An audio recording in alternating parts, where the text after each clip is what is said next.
Today, we're going to be talking about three things that often sit right in the middle of shame, curiosity, and culture: lube and pleasure. Women were beginning to have conversations about sex, and 50 Shades of Grey Yeah. 2012, right? was a huge door opener. What people need to remember is it's like watching a fantasy movie. And these people are doing this as a job. Ethical didn't exist as a term. How can something be ethical but also be what it was at the same time? My opinion is everybody should be using lubricant, regardless of how old you are or your socioeconomic background or your gender as well. If 97% of women are saying it's going to make their sex feel better, why are we treating this as a solution to a problem rather than a product that we should all just want to use because we want to have good sex, right? Can find it hard sometimes to vocalize with fear of, I don't want to upset my partner, I don't want to say something in the moment. I don't think people really have understood how much the orgasm gap does affect how couples and their relationship actually is between them. Welcome back to Sex Tales, the podcast where we normalise sex and relationships with ourselves and with others. Today, I'm joined by two absolutely incredible women who are disrupting the sexual wellness space. So I'm joined first of all by Anna Richards, who is founder of Frolic Me, a female erotic platform created to centre female pleasure and ethical production. And then also Lauren Short, who is founder of Ples'Jour, a lubricant brand, changing the way that we think about arousal, our bodies and pleasure generally. And together we're going to kind of unpack myths, shame, and how pleasure businesses are reshaping sexual culture. And I'm really, really happy to have both of you here. So thank you. Thank you. Really good to have you. I mean, like, I sort of termed this podcast like the pleasure disruptors because I love that. Oh yeah, I'm a disruptor. I really, and talking to you both obviously before the podcast, that's really kind of where I center you both. So I suppose that the kind of the first point is just about, most people's sex education up until this point is very much about like pregnancy prevention. We're talking about disease. We're very rarely talking actually about how do we formulate pleasure? How do we get as the starting point? So do you think porn, erotic media, sexual wellness brands are now filling a gap that probably education actually should have been doing, but maybe isn't? Oh, completely. I mean, it's always been so polarized in the past, and it's wonderful that the discussions, the narrative now is actually forming so much more on wellness, on intimacy, on curiosity. And for me, the whole ethos of Frolic Me has always been about female pleasure and actually helping women feel empowered to search for the sort of sex that they're interested in to help support their needs, their conversations in an authentic way. Yeah, absolutely. What's your thoughts, Lauren? Yeah, I think it's definitely filling a gap for sure. I just wish that we did better as a society to educate people, because I do think it's fundamental, and sometimes you're kind of taught these things a little bit too late, or when you actually start searching, it would have been beneficial for it to be done at an earlier stage. I was looking into the Netherlands, and basically they are known for having like the gold standard of kind of sexual wellness education, and they start it from ages as young as 5 to 6. Yeah. Obviously, it's age appropriate, but I think it's so important for people to learn about their bodies, and they also focus on centering it around beneficial pleasure and consent and everybody enjoying it, and that's how they frame everything. And as a result, they have one of the lowest STIs and teenage pregnancies across the whole world. And I think the UK could definitely take a little bit of, knowledge. I just also wanted to drop in the difficulty we have is the censorship.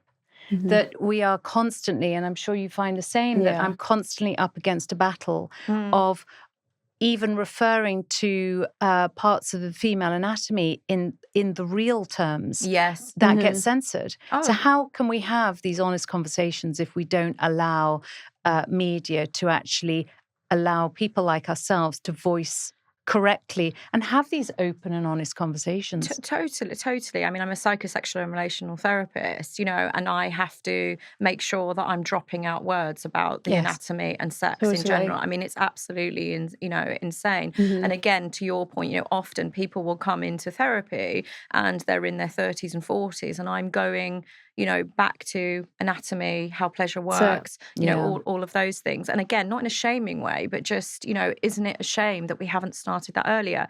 So tell me where, as I mentioned earlier about disrupting, so where was the moment for both of you where you were like, do you know what?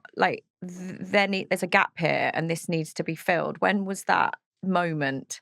Well, for me, a physical date, it was going back 2013. I realised that it was something I was going to take more seriously. And I'd been looking into, I didn't actually launch the site until 2015 because I needed time to sort of shape my thoughts. What was I going to present? The fact I was going to have stories.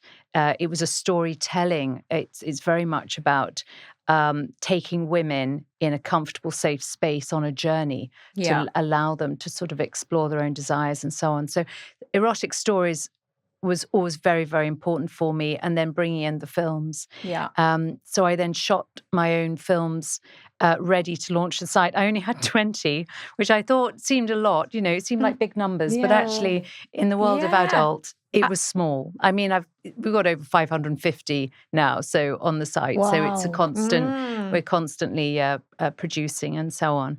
But for me, it had to be through the eyes of a woman, and that was my disrupting moment. It was women were not being catered for. We weren't seeing ourselves actually within those because it was also moments. very much through the male-centric. Yeah, exactly. And yet, for me, I just feel women are such fabulously sensual and sexual creatures. Yeah. Why was it we weren't being catered for? Why were we left out of the conversation? Yeah, absolutely. And Lauren, what about you? What was your moment? There was a couple of things that kind of spurred me on. The first one was I was looking at everything that I was using kind of in my daily life, like the moisturizer I'm using, the shampoo, the toothpaste. And we treat our bodies with so much care. Yes. And we buy supplements and we go to the gym and we use the sauna. And I'm spending like £150 on moisturizer for my face. And then I looked at what I was using for a lubricant and I was like, why am I spending £20 on the most intimate part of my body? Yeah, absolutely. When I'm investing so much money elsewhere for everything else. So that got me thinking, and I was like, okay, I need to deep dive. I've probably just not found something that resonates well with me. So I started looking into the space more, and what I found, I was just like, I feel like it was just missing a top level product. And then I started looking into the ingredients and the testing and regulations around lubricants.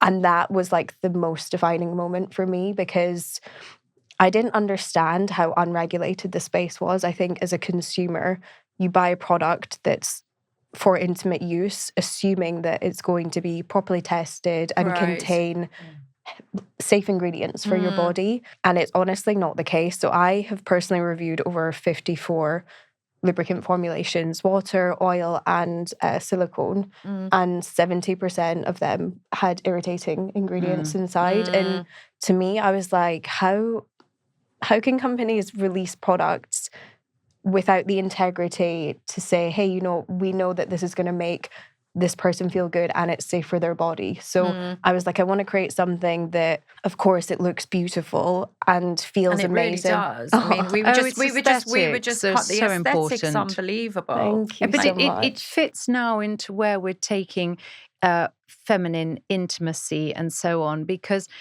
we want it to feel part of our self-care. Yes. We want it to be sort of on the side table, not hidden away. There is no vibrators. Shame. Yes. They're very design-led as well. Yes. Yeah. We need to actually, and it's helping these conversations to normalize the fact that actually women can, and couples, men as well, can actually use lubricants and not feel that it's because there's something missing or because the arousal isn't there and therefore they need additional moisture. Totally. I think it's something so much more, and it's another product in the sort of pleasure toolbox, as it were. And Definitely. I'm a huge advocate for lubricants, but I've struggled, particularly because we like to feature them in the films. But I do struggle sometimes with the packaging. It's still too medicinal somehow and medical, yeah. a little bit overly practical. Yeah. Whereas I feel women, we are all about that aesthetics. We want to see. It's all part of that luxury sort of cocooning ourselves in Totally. some delicious product. Yeah, I think as well, when you look at a product, it evokes an emotion in you. And when you look at the majority of lubricants that are out there, they make you feel a little bit icky and they make you feel a little bit ashamed, or like you're using a medicine, you still have like that you thing said. where you're scanning, like you're in boots, aren't you? Like, ooh. Yeah, totally. I mean, I don't that still exists. That really internalized shame on some level, for lots of people. And I wanted to make something that where you looked at the bottle and you were like, wow, this looks elegant, and this it's pleasure driven, as opposed to I have a problem and therefore I need to go and get something. I love that, pleasure driven. It's good. I'll give that one to you. Thank you. Did people, I'm interested, did people really support what you were both doing? Or were there kind of, question marks in 2013 for you, come on out, because this is certainly for you, Anna, it's quite a small space, right? There's not. It's a big space. It's a big space, but in terms of female gaze, and focus, what was the feedback that you both got about disrupting? I mean, at first, it's interesting because for me, it's two sides of COVID.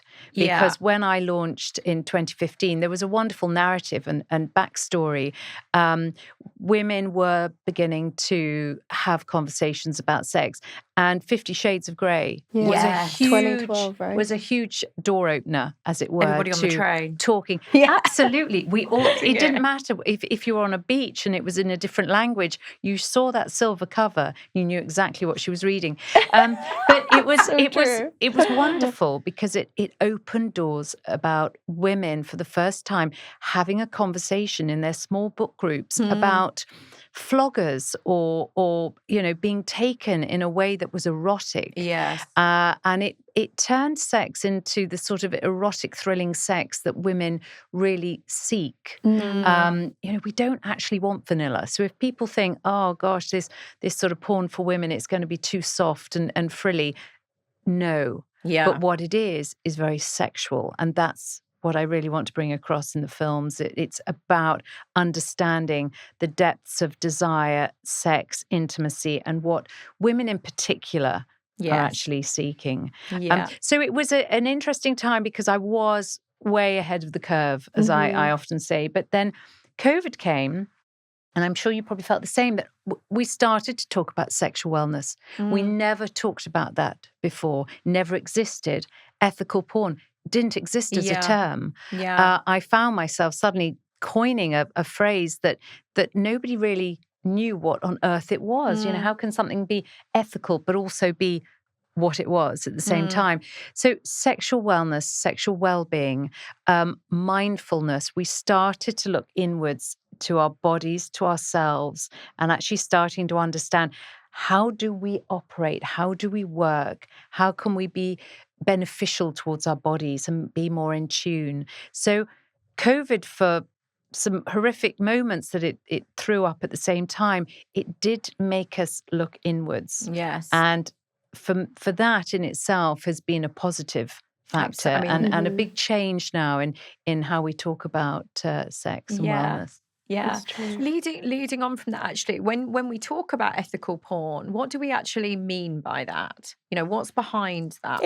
An easy way to try and sort of summarize what it is we often talk about things being fair trade when it comes to maybe coffee or tea or something. And it comes down to, firstly, how something is made, because that's always been people's concerns, understandably, particularly women. And I wasn't in the industry before, and I never understood why something couldn't be both consumed and produced ethically. Yeah. All it is that, yes, we are featuring sex within it, but why can't we? So, I mean, I work with a lot of couples, married couples, friends.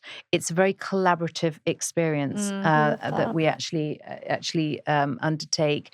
So for me, it's about the wellness, the consent of all involved. Yes. And that, as I mentioned, it's collaborative. It's everybody's well treated, fairly treated. It's everything you would want and wish to actually have if you were actually doing it for yourself. But it also goes across into what we actually produce, that it's realistic sex. That for me was very important, that it wasn't, okay, yes, I'm looking after the models and we're having a great time, but I also have a responsibility in what I'm actually producing and what I'm actually portraying, that sort of care and consideration, and also how I look after members when they come to the site. There's no nasty pop-ups. I'm very transparent. It's a membership. It's not something where you go, well, how come? How are you funding this? Yeah. It's clearly defined membership. We have a paywall, and therefore also ethically, I'm trying to ensure that any content is behind that paywall, so that young eyes do not stumble across something that they shouldn't be seeing. Even though now we do have age verification. It was something way back when I started. Again, it was important for me that this was something for adults. Okay, and I suppose with that, who are your clients in both of of your cases?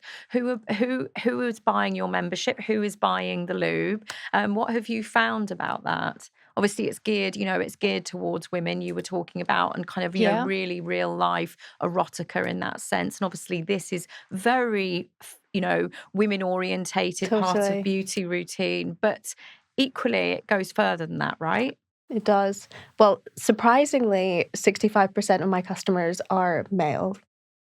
Really? Yes, which is honestly baffling to me, because all my marketing is very female orientated.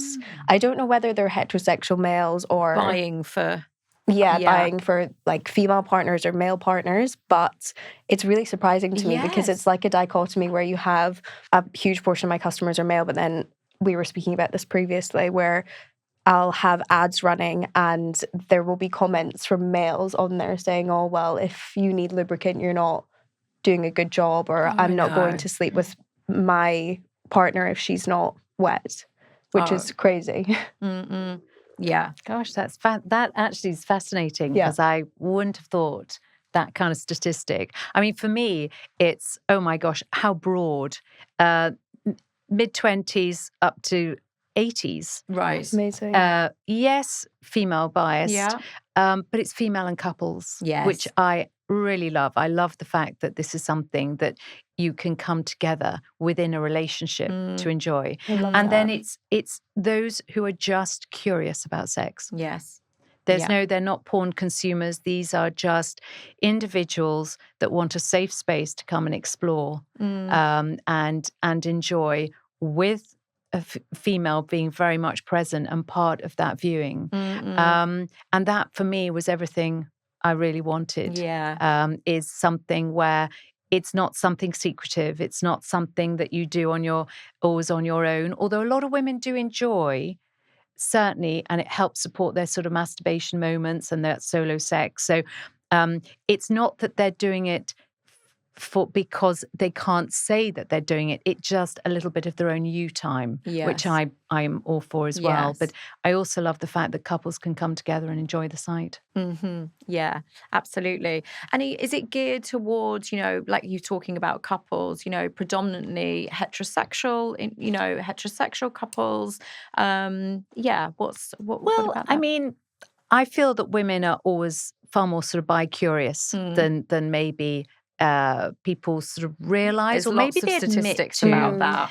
Yes, and so for me, I'm always for, I don't really like labels Yes. because I always feel you feel as if you've got to live up to that label, as opposed to you are who you are, and your sexual journey will fluctuate and go through waves of different meaning for you as well. So I prefer to sort of feel that there's sexual fluidity there. Yes. It is predominantly sort of heterosexual with sexual fluidity, but we do sort of bisexual threesomes and things like that, which is so much more about hedonistic pleasure because you're all involved very much in that same way. And because we focus so much on women's pleasure, female pleasure, you don't get that stereotypical, it's men having what they want and the women are objectified. It's not that at all. Yes.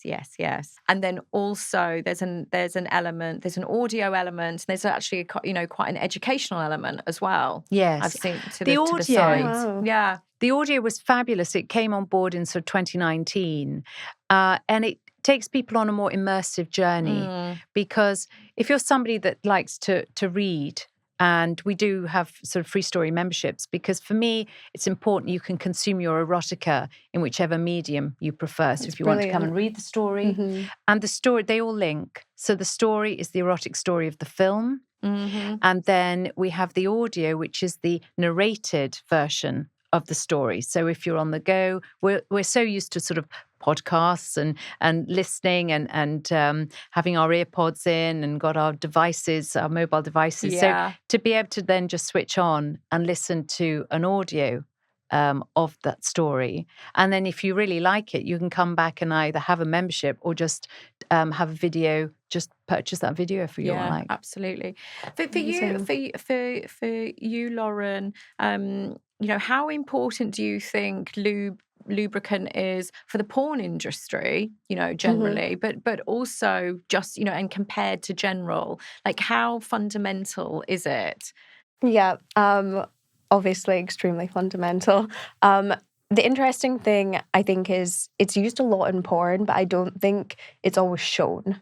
Yes. I do like to say I show it. Yes, Anna definitely shows it, but I think in your classic, I guess, male gaze porn, it's used, but it's definitely not really pictured unless it's kind of everywhere. Yeah. And it's highly important because at the end of the day, I think what people need to remember is porn it's like watching a fantasy movie. And these people are doing this as a job. Of course, there's pleasure involved with it too, but you need to use lubricant to make sure it's done in a safe way where people's bodies are healthy and everybody enjoys it. And then in daily life, my opinion is everybody should be using lubricant, regardless of how old you are or your socioeconomic background or your gender as well. My favorite statistic is they did a study on over 2,400 women aged 18 to 68, and they got them to use lubricant for 2 weeks and then gave them a survey at the end of the 2 weeks. Yes. And one of the questions was, did using lubricant make sex feel better?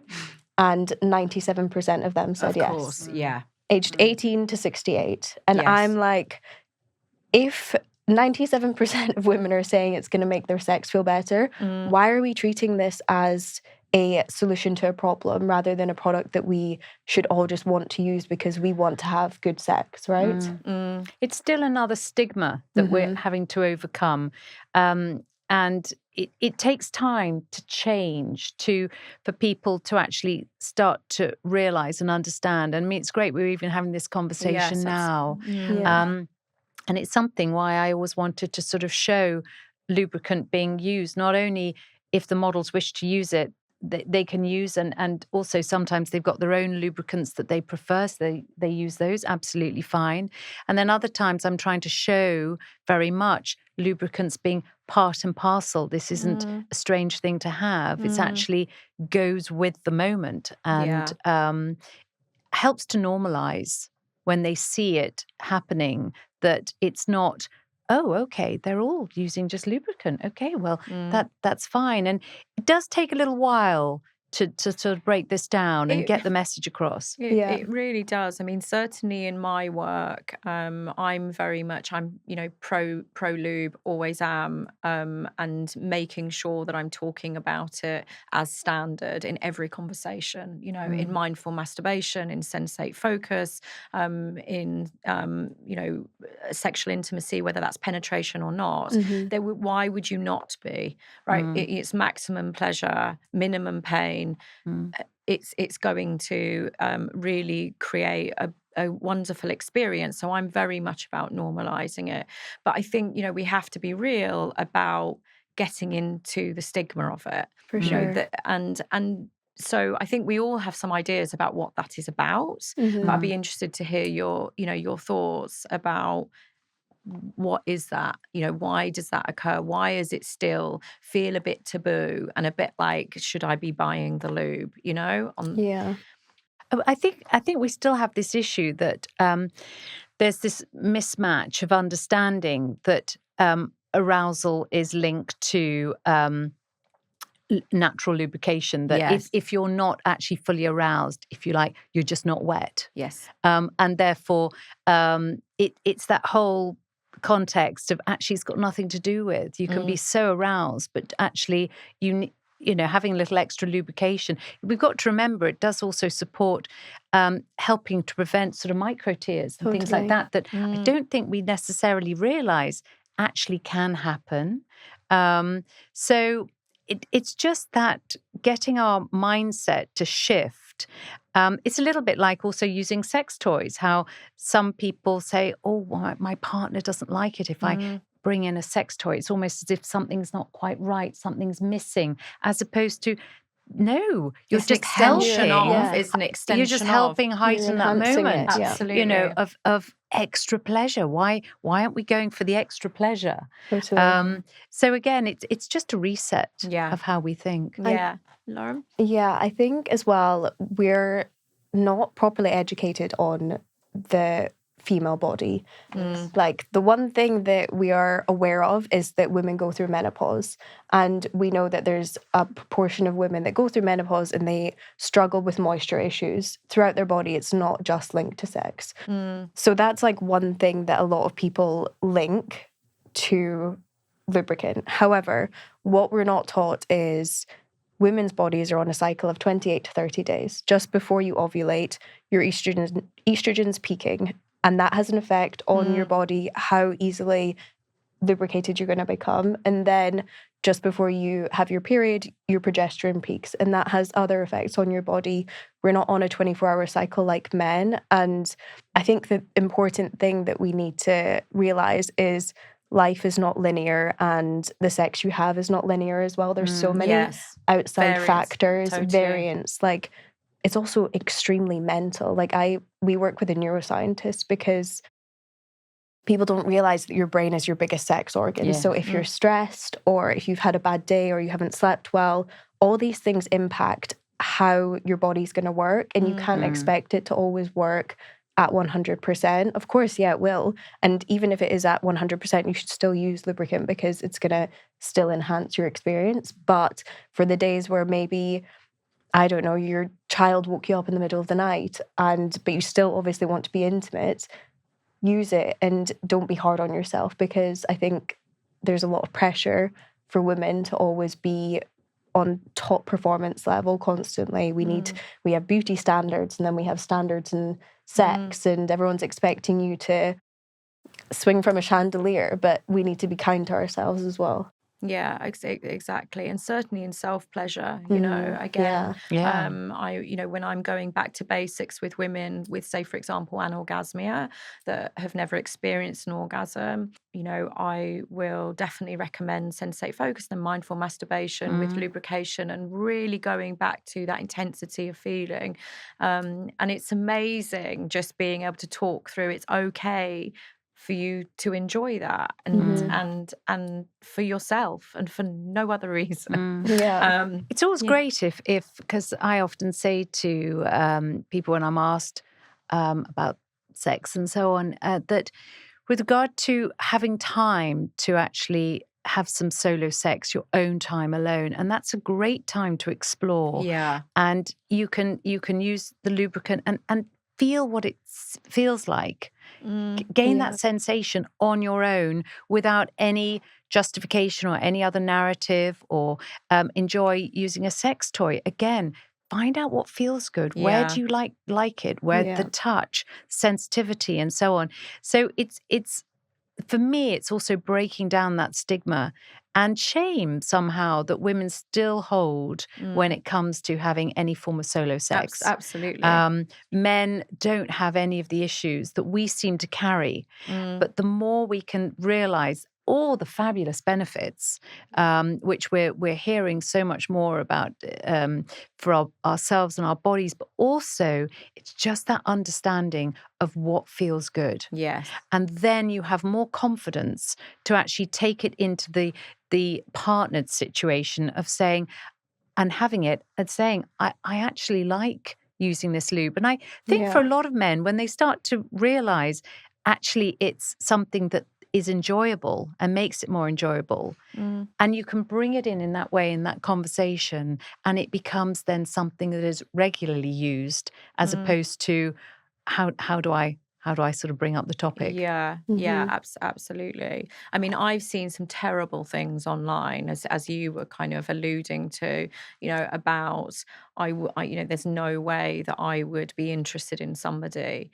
that didn't have a lubricated vagina, like shocking. And you try and, reverse that. How would it be if there was, erectile dysfunction? You need patience and you need time and you need to think, okay, what else have we got in our toolbox? Totally. it's not about now stopping that experience or not wanting to go into that experience. So it very much is double standards. So for you, Laura, what are the kind of the most frustrating myths, do you think, about lubricant? If you were just to How Oh long my have God. we got? Can I write them all? just a couple, the headline ones. Yeah, I think obviously the biggest one is the lubricant is only used if you have a problem. Yeah. And that is simply based on no medical statistic or fact at all. It's I don't know, it's a construct and it's completely a false narrative. I think I've already touched on about the arousal, that sort of the link that you feel that you're not aroused enough, therefore the woman isn't in the moment enough. She's not finding the moment sexy enough, and therefore needs lubricant. Yes, exactly.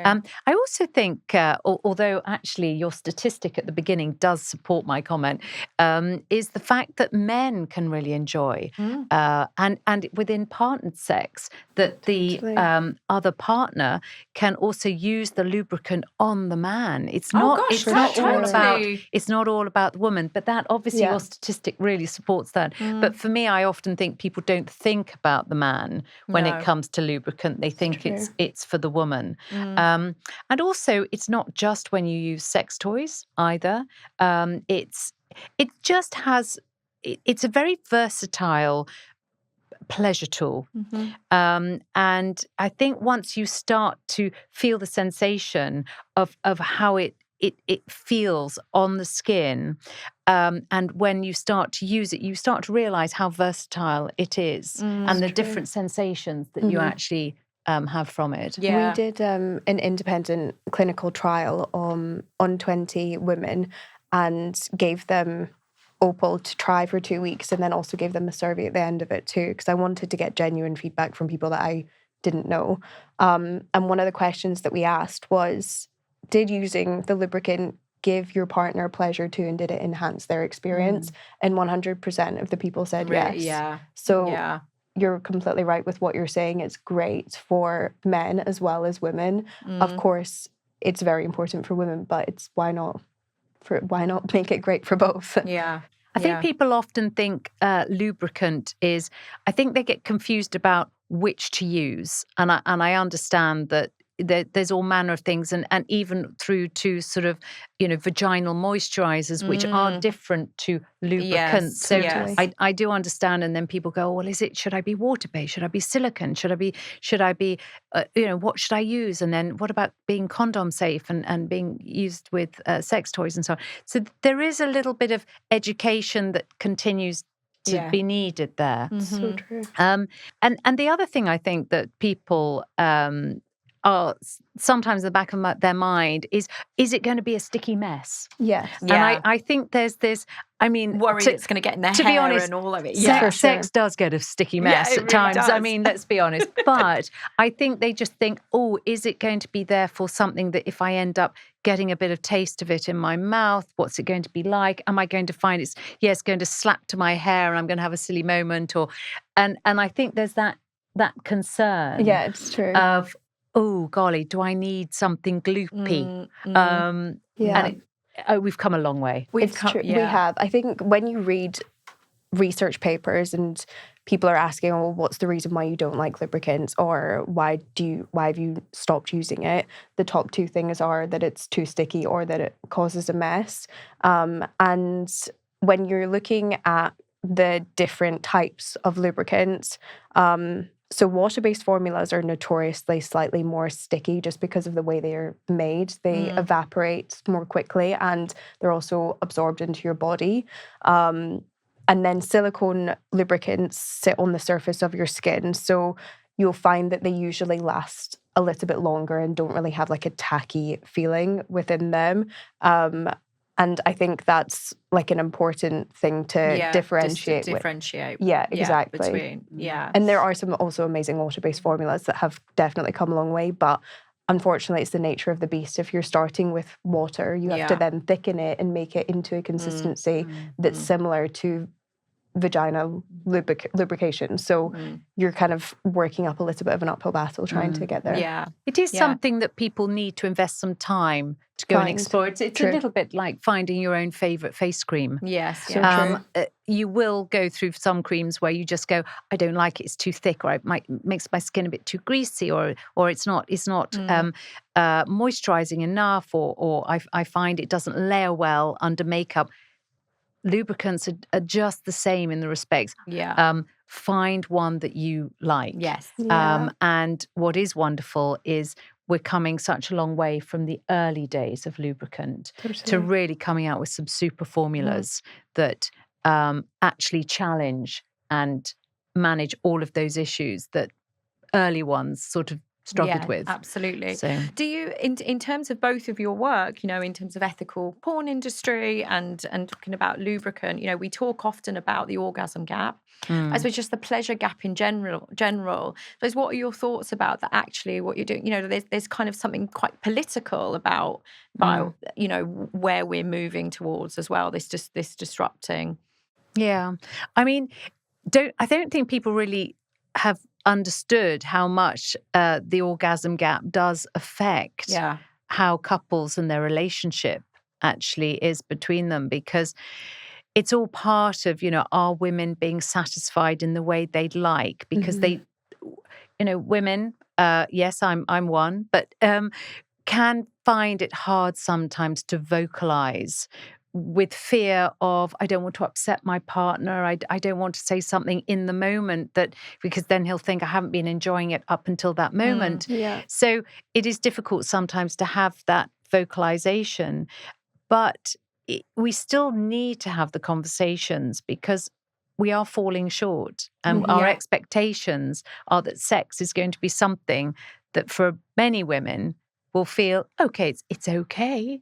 But is it really giving them the sort of sex that they would like without focusing always on the orgasm as well? Totally. Orgasm doesn't have to be the outcome at all, but pleasure really needs to be centre of that. And again, that's what I teach. And also I think there's something about, there's lazy terminology, which is about desire discrepancy. For me, again, as a psychosexual therapist, it isn't about desire discrepancy in that most basic of sense. It's not, men have high desire and women less so. It's about the context. It's about have women found the context for their own pleasure.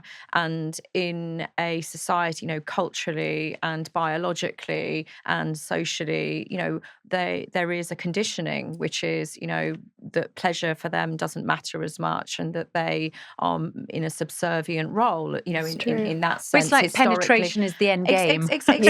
It's like, they're missing out all the other bits. So the way that I talk about it is, let's bring context in. Let's think about your experiences up until this point. What have they actually been? When's the last time you really experienced pleasure? When have you really let go? So yeah, it's just incredible that the two of you are shortening that gap, minimizing that gap for sure. We haven't got long. We've got about 5 minutes, so I'm going to give you some quick fire questions if that's amazing. Right. Okay. So what do you still think needs disrupting in the industry, in the sex industry?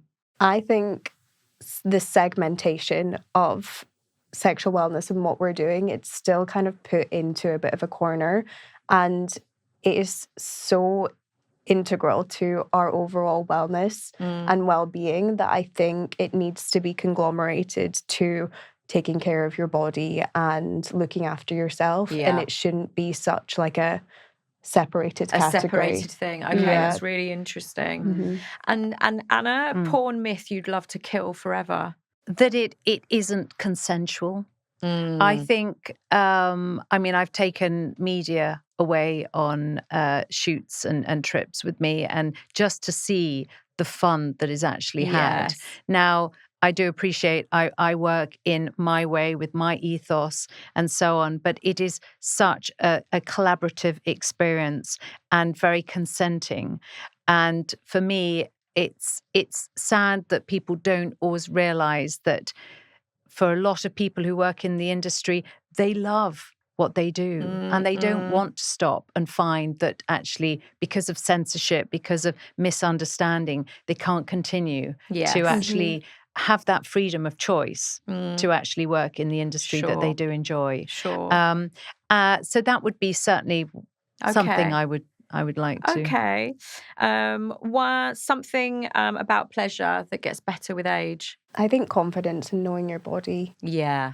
Being able to communicate better as Communication. well. You feel you feel more confident expressing what works for you. Absolutely. Yeah. So I suppose on that, what do you think couples should talk about more in bed? What would you like them to be having more conversations about? I often say even to have those conversations outside of the bedroom as well, before you even get into the bedroom, to just help take the pressure off having it because you're in the moment, but actually talking about other aspects that you would like to explore, being a little bit more experimental, being a little bit more curious, to try something different.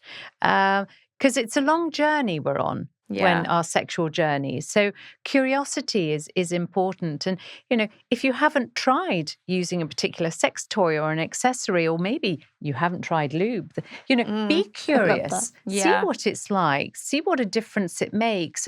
And does it raise the tempo? Does it create a moment that just goes, oh, that was so different? Because we do need to shake things up a little bit. Absolutely. We can't just assume sex is meant to be great all the time just because you're with your chosen partner. No.